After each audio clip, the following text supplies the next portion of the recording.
berkumpul pada kesempatan yang sangat luar biasa ini. Alhamdulillah bisa bersilaturahmi dengan teman-teman para pemuda-pemudi Lamongan ya, yang tergabung di sini yang sangat luar biasa. Yang saya hormati Ibu Zia, Kepala BDI Surabaya. Yang saya hormati juga ada yang mewakili Kepala Sekolah ya, yaitu adalah Bapak Romli, Pak Romli yang mewakili Pak Ali. Lalu kemudian juga di sini hadir para tenaga ahli saya. Jadi tenaga ahli saya yang di daerah ada Pak Slamet beserta tim Sri Kandi, semuanya yang hadir, dan juga ada Ibu Oki dan juga Mas Iqbal, angkat tangannya Mas Iqbal, dan Mas Agus. Nah ini semua adalah tim saya. Alhamdulillah semuanya bisa bergabung, dan teman-teman sekalian yang sudah mengikuti pelatihan, saya dikabari bahwa ini sudah berjalan beberapa hari. Ngapunten, saya belum bisa hadir waktu pembukaan secara langsung ya. Jadi waktu itu saya memantau di Jakarta karena kebetulan bertepatan berbarengan dengan rapat yang sedang diselenggarakan Komisi 7. Tapi alhamdulillah ternyata kita dipertemukan hari ini bertepatan dengan penutupan kegiatan. Jadi alhamdulillah program ini berkat kerjasama Komisi 7 DPR RI, Wakil Panjenengan sebagai wakil teman-teman semua di sini sudah menyampaikan bahwa Kabupaten Lamongan merupakan salah satu kabupaten yang sangat amat membutuhkan program seperti ini. Kami kebetulan yang juga mitra kerja langsung dengan Kementerian Perindustrian, di mana di tingkat daerah diwakili di sini ada Bu Zia juga. Jadi luar biasa sekali koordinasi yang selama ini terjalin hingga terlaksanakannya program yang alhamdulillah teman-teman semua di sini bisa mendapatkan manfaatnya. Jadi saya benar-benar bersyukur atas kerjasama ini, karena tentunya tanpa satu di antara kita semua yang selama ini berkolaborasi tidak mungkin program ini bisa dirasakan oleh teman-teman sekalian. Jadi alhamdulillah kita tepuk tangan dulu. Mudah-mudahan bermanfaat. Jadi saya diberi info bahwa di 3 in 1 ini berkaitan mengenai yang pertama Good Manufacturing Practice GMP, mulai dari mempelajari proses manufaktur, lalu kemudian produksi yang baik sesuai dengan standar, termasuk juga produksi hasil pangan. Lalu kemudian ada tingkat sosial media atau sosmed marketing. Ini penting sekali karena saya beberapa waktu yang lalu dan hingga sampai sekarang juga setiap kali turun ke lapangan kita selalu membahas mengenai UMKM. Dan ketika berbicara mengenai UMKM, salah satu kendala yang dirasakan oleh masyarakat di daerah adalah berkaitan mengenai pemasaran produknya, di mana masyarakat masih bingung gitu caranya seperti apa, apalagi yang belum melek teknologi.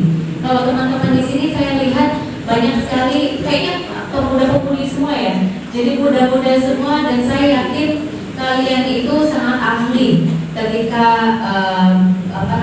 berkaitan tentang gadget, apalagi sosial media. Saya yakin semuanya punya Instagram lah ya di sini, angkat tangannya yang punya. Oke, kalau Facebook, TikTok, aduh ini kayaknya generasi TikTok yang hadir hari ini ya. Generasi TikTok luar biasa sekali. Nah ini alhamdulillah pelatihan ini agar bagaimana caranya kita memanfaatkan sebuah platform digital untuk pemasaran produk.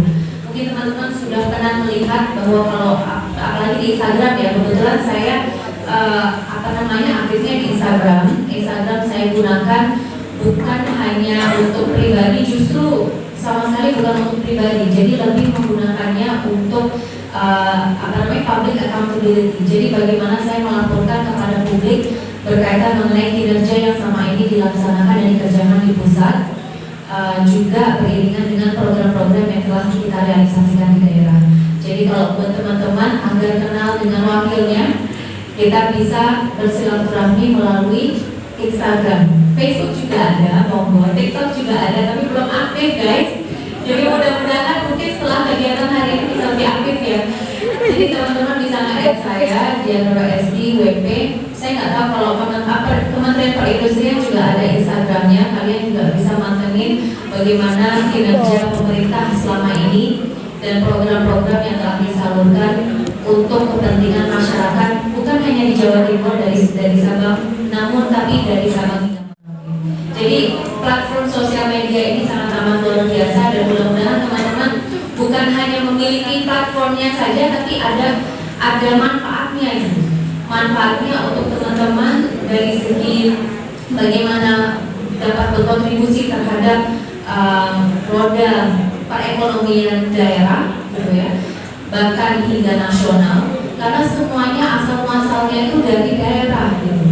Tidak mungkin negara Indonesia yang mempunyai potensi untuk menjadi salah satu ekonomi terbesar di dunia dengan pertumbuhan ekonomi kisaran 5% hingga 6%, apalagi mengoptimalkan bonus demografi yang saat ini kita alami. Teman-teman termasuk di dalamnya, di mana 70% dari total penduduk negara Indonesia saat ini berada di kalangan produktif.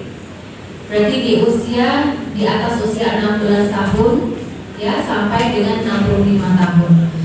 Dan karena kita mau optimalkan bonus demografi ini, insya Allah kita bisa mencapai era Indonesia emas tahun 2045. Dan ini semua berkat dari sebetulnya perjuangan yang dilakukan oleh para pemuda-pemudi bangsa juga. Karena secara geografis ketika kita pelajari itu ya, ternyata lebih dari 50% penduduk Indonesia itu adalah dari kalangan milenial dan Gen Z. Bukan berarti yang masuk di dalam kategori kolonial itu tidak penting, bukan ya. Kita semua itu mempunyai perannya masing-masing untuk berkontribusi terhadap pembangunan bangsa. Nah, saya yakin bahwa pendidikan dan training seperti ini sangat amat dibutuhkan agar kita bisa meningkatkan kualitas SDM, sumber daya manusia, baik di tingkat daerah hingga secara nasional. Dan mudah-mudahan tadi dan yang ketiga, tidak terlupakan yang di belakang yang mengikuti diklat teknisi AC residensial ya. Luar biasa sekali yang kata Bu Zia, gagah-gagah duduk di belakang ini, walaupun belum selesai, tapi sebentar lagi insya Allah programnya juga akan selesai. Mudah-mudahan semuanya yang hadir pada kesempatan hari ini berkontribusi dan mempunyai perannya masing-masing terhadap pembangunan bangsa dengan cara yang berbeda-beda. Karena perubahan itu dimulai dari kita sendiri. Kita tidak perlu menjadi pejabat publik, tidak perlu menjadi politisi bahkan untuk melakukan perubahan. Semua sebetulnya diawali dengan niat dan tekad dan tirakat yang dilakukan untuk berkontribusi terhadap pembangunan bangsa. Nah, kita semua di sini mempunyai peran yang masing, dan saya ingin sampaikan sekaligus menutup pelatihan ini adalah bahwasanya ternyata penduduk usia kerja yang kisaran 15 tahun ke atas di Kabupaten Lamongan ini pada Agustus tahun 2022 itu tercatat sebesar 970.097 orang, 970 ribuan orang. Dan tingkat pengangguran terbuka itu berada di kisaran, jadi dia naik sebesar 1,15 poin dari 4,90% menjadi 6,05% dibandingkan pada bulan Agustus tahun 2021. Intinya tingkat pengangguran di Lamongan itu naik. Oleh karena itu kenapa saya sebagai wakil teman-teman di sini selalu menyuarakan aspirasi dan juga memperjuangkan program keterampilan seperti ini agar kualitas SDM di daerah itu bisa berdaya saing, agar teman-teman ibaratnya bisa memilih setelah lulus atau bahkan sudah lulus lama dan selama ini tidak bekerja, apa yang sebetulnya bisa dilakukan. Karena tanpa ada training di luar dari mungkin pendidikan formal ya di sekolah, mungkin kita juga tidak tahu mau mengarah kemana gitu, mau kerjanya sebagai apa. mau nyari duit tapi bingung dengan cara yang seperti apa. Nah maka oleh karena itu alhamdulillah saya bersyukur sekali ini padahal udah menjelang buka puasa dan kita masih bisa berkumpul dan saya pun bisa melihat secara langsung dampak dari program yang sudah kita koordinasikan dari pusat. Jadi ibaratnya gini, walaupun jauh bukan berarti lupa, walaupun jauh bukan berarti tidak sah. Intinya gitu. Jadi alhamdulillah mudah-mudahan ini betul-betul menjadi program unggulan dalam rangka mengurangi tingkat pengangguran terbuka yang selama ini terjadi di Kabupaten Lamongan.